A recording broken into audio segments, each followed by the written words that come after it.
Hari ni kita sampai di Bangkok. Okey, hari ni tujuan mari kita nak mari jumpa saing kita. Ada seorang saing lama tak jumpa 10 tahun. Saing kita orang petani, dia mari buka kedai Tom Yam di kawasan Bangkok ni. Kawasan ni nama dia Ram Kang Heng. Okey, jadi atas ni adalah MRT MRT Ram Kang Heng University. Selepas satu lagi dia panggil SAT Authority. Jadi saya awak kalau mari Bangkok nak cari makanan halal, pastikan mari tempat ni. Sini nama dia Ram Kang Heng. So jadi kita akan masuk tulis dalam situ lah. Jadi jom kita masuk tengok apa yang ada dekat sini. Jom.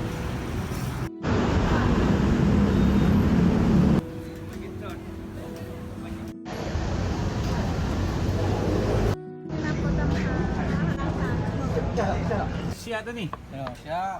Ni dia pakai kapal hak Seho dulu. Okey, kita sampai Bangkok baru jumpa saing kita. Abang Sabit ni.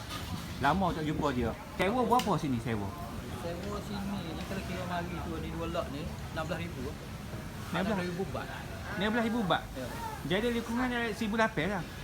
16,000 Malaysia. Dekat 2,000. Dekat 2,000 juga ah.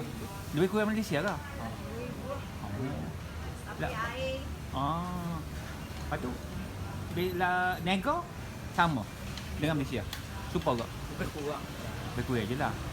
Pasal kita tak tukar duit. Betul? Nanti kita dapat 10,000 baht. Tak payah tukar lah. Betul? Tak payah bayar.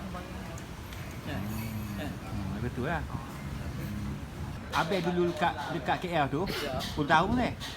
10 tahun. 10 tahun kan. Kita jumpa ni 10 tahun jumpa pula abang ni. Makannya murah jual sini. Sini gua. Berapa ya jual? Kalau 50 baht, berapa baht? Macam apa daging merah tu. Siap dengan nasi sekali lah. 50 baht. 50 baht? 50 baht. Oh, 50 baht. Duit Malaysia dalam RM6 lah. RM6.